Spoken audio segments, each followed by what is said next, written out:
We told you earlier, Texas Senator Ted Cruz is going all out to try to win Indiana. He is appearing there with his newly announced running mate, Carly Fiorina. Let's listen in. Nancy Pelosi and Harry Reid. If you like what John Boehner, Nancy Pelosi, and Harry Reid have done, Donald Trump is your guy. But let me reveal a little bit of how Washington operates. You know, Boehner's comments. He said something like, he's the worst SOB I've ever worked with, something like that. Lucifer in the flesh. Well, there was that too. But the interesting thing is, he said that I've ever worked with. I've never worked with John Boehner.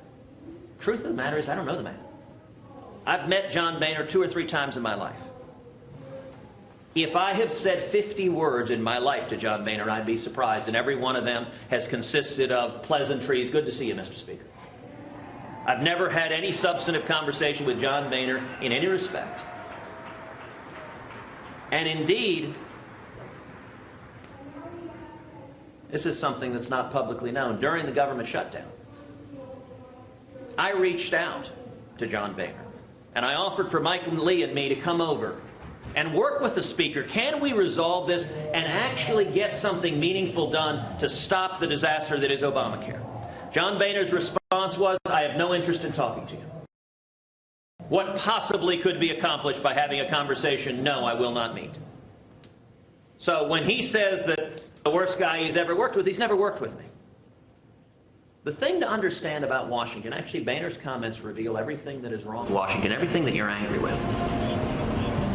When John Boehner calls me Lucifer, he's not directing that at me. He's directing that at you.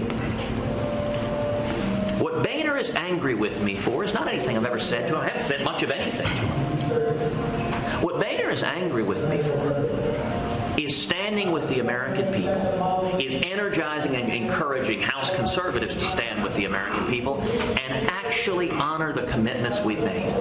What Boehner is angry with is that conservatives said, if we promise to repeal Obamacare, let's actually stand up and fight Obamacare. What Boehner is angry with is that we said, if we promise to stop amnesty, let's actually honor our promises and stop amnesty.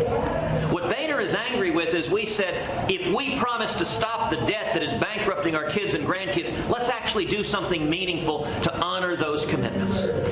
If we promise to keep this country safe, let's do something real to stop President Obama's misguided plan to bring tens of thousands of Syrian Muslim refugees into this country who may well be infiltrated with ISIS terrorists. What Boehner is angry with is the American people holding him accountable. That's what the anger is, because the corrupt system that Boehner and Hillary have been enmeshed with for years, funded by Donald Trump. Donald's writing checks to Boehner, he's writing checks to Hillary, he's funding the corrupt system. It is unaccountable to the people. And what made John Boehner mad is that I led a movement of the people to hold Washington accountable. Donald Trump is playing a part, playing a role, to use the words of his lobbyist campaign manager, pretending to be an outsider. Donald Trump is the ultimate Washington insider. He is a lobbyist who's gotten rich, exploiting government power to hammer the little guy, to hammer the working men and women. Donald Trump pretends to be tough on immigration. He is the only candidate in this race who has had a $1 million court judgment against him for hiring illegal aliens. He pretends to be tough on illegal immigration. He's the only candidate in this race who right now hires hundreds of foreign workers at this swanky Florida hotel because he won't hire American workers. He says Americans aren't willing to work as waiters and waitresses. He's abusing the system right now to take advantage of American workers while pretending to be siding with American workers. And Donald Trump told the New York Times editorial board that everything he said on immigration is a lie, that he doesn't believe it, he's not going to build a wall, he's not going to actually deport anybody. Now, all of that's on tape. The New York Times has it. They can release it. Donald won't let them. They've said they need Donald's permission to release it. If Donald didn't say this, he should want the tape released. If it would exonerate it, but it wouldn't. He said the same thing to the New York Times that his lobbyist campaign manager said.